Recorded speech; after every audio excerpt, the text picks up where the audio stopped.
Assalamualaikum warahmatullahi wabarakatuh. Soleh-soliha, apa kabar semuanya? Alhamdulillah, luar biasa, Allahu Akbar. Nah, hari ini kita akan mempelajari PKLH tentang kelestarian alamku. Soleh-soliha, pada hari ini kita akan mempelajari mengenai kelestarian alamku yang akan membahas tentang 3 hal. Yang pertama, geografis Kota Balikpapan. Yang kedua, kegiatan manusia yang berdampak pada kelestarian alam. Dan yang terakhir yaitu upaya menjaga kelestarian alam Kota Balikpapan. Nah, soleh-solehah, kita akan membahas yang pertama yaitu geografis Kota Balikpapan. Letak Kota Balikpapan itu adalah di Provinsi Kalimantan Timur. Kota Balikpapan terkenal hasil minyak bumi dan hasil tambang. Keadaan topografi Kota Balikpapan sekitar 85% berbukit-bukit dan 15% berupa daerah datar yang sempit, terutama berada di daerah aliran sungai atau biasa disebut das, dan sungai kecil serta pesisir pantai. Kondisi tanah di Kota Balikpapan bersifat asam atau bisa disebut dengan gambut serta dominan tanah merah yang kurang subur. Kota Balikpapan beriklim tropis. Nah, soleh-solihah, kalian pada tahu gak sih? Kota Balikpapan merupakan pintu gerbang Kalimantan Timur. Pelabuhan dan bandara berfungsi sebagai pintu masuk dan keluar berbagai kegiatan ekonomi dan lainnya. Bandara Kota Balikpapan bernama, ayo, apa ada yang tahu nggak? Iya, benar sekali, Sultan Haji Muhammad Sulaiman Sepinggan. Adapun pelabuhan Kota Balikpapan bernama, ya benar sekali, Pelabuhan Semayang. Selanjutnya yaitu keadaan Kota Balikpapan. Nah, Kota Balikpapan merupakan industri dan pariwisata. Kota Balikpapan mempunyai pantai dan hutan lindung. Pantai yang terkenal di Kota Balikpapan yaitu Pantai Manggar. Nah, Pantai Segarsari Manggar atau Pantai Manggar merupakan tempat wisata yang berada di Kecamatan Balikpapan Timur. Pantai ini memiliki pasir berwarna putih dan air yang jernih. Sejumlah fasilitas juga tersedia di pantai ini, diantaranya water sport, banana boat, para layang, dan lain-lain. Selanjutnya yaitu Pantai Lamaru. Pantai Lamaru terletak di Kecamatan Balikpapan Utara dengan pasir putih yang indah.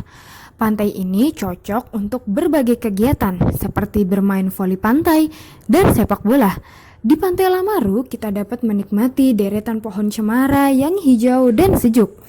Pantai Lamaru memiliki berbagai fasilitas, diantaranya penyewaan ban, kapal kayu, banana boat, dan lain-lain. Yang ketiga yaitu Pantai Monpera.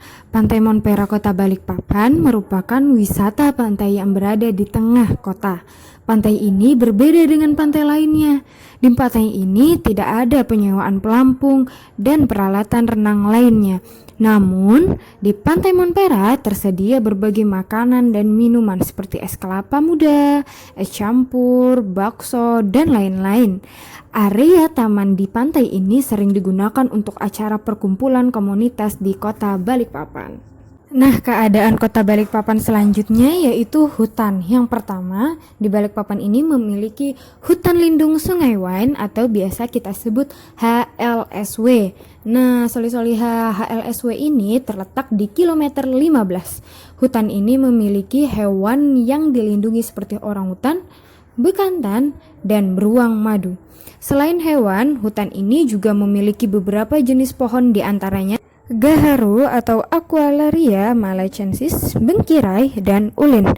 HLSW memiliki banyak keragaman jenis epifit seperti anggrek dan pakis, serta tumbuhan merambat lainnya. Yang kedua yaitu Kawasan Wisata Pendidikan Lingkungan Hidup atau KWPLH. KWPLH terletak di kilometer 23 sebelah utara Balikpapan. KWPLH merupakan kawasan yang dikenal sebagai pusat beruang madu serta fasilitas penyelamatan kucing dan anjing yang berkeliaran dan ditelantarkan. Selanjutnya yaitu Hutan Wana Wisata. Nah, hutan ini terletak di kilometer 10. Hutan ini cocok untuk wisata keluarga atau grup. Banyak warga Balikpapan yang datang untuk berkemah atau aktivitas di alam bebas. Yang keempat yaitu mangrove Margomulyo atau hutan kota. Nah, hutan kota terletak di belakang SMU Negeri 8 di Jalan AMD Gunung 4 RT 42 Kelurahan Margomulyo, Kecamatan Balikpapan Barat.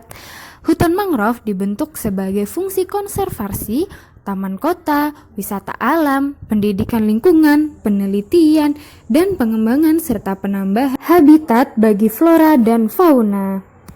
Oke, solihah selanjutnya yaitu kegiatan manusia yang berdampak pada kelestarian alam. Nah, kerusakan yang terjadi di muka bumi ini karena ulah manusia yang tidak bertanggung jawab. Adapun kegiatan manusia yang berdampak negatif pada kelestarian alam di Kota Balikpapan diantaranya yang pertama, penebangan hutan secara liar. Nah, penebangan hutan secara liar ini dinamakan illegal logging. Illegal logging adalah kegiatan penebangan kayu yang tidak memiliki izin dari otoritas setempat. Akibat dari penebangan liar diantaranya yang pertama dapat mengakibatkan banjir, yang kedua tanah longsor, yang ketiga berkurangnya penghasilan udara bersih, dan yang terakhir yaitu mengganggu tempat hidup hewan-hewan terutama hewan langka. Nah, selanjutnya yaitu perburuan hewan secara liar. Nah, solihah, tidak hanya kayu ternyata yang diburu, melainkan hewan juga. Nah, hewan yang ada di HRSW diburu secara liar. Dua jenis hewan yang sering diburu yaitu burung dan rusa rawa yang disebut dengan payau. Yang ketiga yaitu pemborosan air. Air adalah sumber utama kehidupan makhluk hidup di muka bumi ini. Bumi memiliki sumber daya air berlimpah ruah yang terlihat dari luas lautan yang lebih besar daripada luas daratan. Banyak manusia yang memiliki perilaku yang tidak baik terhadap air bersih. Padahal air bersih itu jumlahnya terbatas. Di Kota Balikpapan sangat tergantung pada musim hujan. Berikut ini adalah contoh aktivitas atau kegiatan manusia yang tidak hemat terhadap air bersih. Yang pertama yaitu mandi dengan menggunakan air secara berlebihan. Yang kedua, mencuci dengan aliran air keran yang besar. Dan yang terakhir yaitu mengotori air dengan membuang sampah ke sungai atau ke danau. Selanjutnya yaitu upaya menjaga kelestarian alam Kota Balikpapan. Nah, kelestarian alam Kota Balikpapan perlu kita jaga demi kelangsungan hidup manusia dan makhluk hidup. Untuk menjaga kelestarian alam, yang pertama, tebang pilih tanaman. Nah, kita bertanggung jawab atas kelestarian hutan di kota kita. Semua pihak harus berusaha agar hutan kita tetap asri dan tidak gundul. Dalam menebang pohon, sebaiknya dengan cara tebang pilih tanam. Kita menebang pohon yang sudah siap untuk ditebang. Nah, selanjutnya diikuti tindakan menanam kembali sehingga kelestarian hutan tetap terjaga. Selain itu, kita dapat melakukan reboisasi, yaitu penanaman kembali hutan yang gundul. Yang kedua yaitu tidak melakukan perburuan liar. Perburuan secara liar dapat mengakibatkan hewan-hewan langka menjadi punah. Untuk mencegah perburuan secara liar, sebaiknya pihak terkait membuat Suaka Marga Satwa. Suaka Marga Satwa adalah kawasan hutan suaka alam. Suaka Marga Satwa mempunyai ciri khas berupa keanekaragaman dan atau memiliki keunikan jenis satwa yang membutuhkan perlindungan atau pembinaan bagi kelangsungan hidupnya terhadap habitat. Yang ketiga yaitu upaya menjaga kelestarian alam Kota Balikpapan dengan cara menghemat air. Air harus kita hemat dalam penggunaannya. Nah, bagaimana caranya menghemat air? Yang pertama, mandi dengan menggunakan shower. Yang kedua, mencuci dengan aliran air keran yang kecil. Dan yang terakhir, tidak mengotori air sungai, danau, dan laut dengan cara membuang sampah pada tempatnya. Itu dia tadi penjelasan Ustazah mengenai kelestarian. Nah, tugas kalian yaitu silahkan mengerjakan soal yang ada di buku paket halaman 68 sampai 70, khusus yang A-nya aja ya, solihah, ABC-nya saja dikerjakan, kemudian kalian tulis di buku tulis. Selanjutnya yaitu tugas kedua, buatlah poster tema lingkungan. itu bebas ya solih-solihah, yang penting posternya bertema lingkungan. Nah, berikut ini Ustazah akan memberikan contoh poster tema lingkungan. Itu dia solih-solihah, kalian buat ya.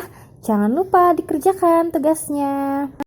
Terima kasih Ustazah ucapkan, dan jangan lupa 3M, menggunakan masker, mencuci tangan, dan menjaga jarak. Kesehatan itu penting solih-solihah. Ustazah ucapkan terima kasih. Assalamualaikum warahmatullahi wabarakatuh.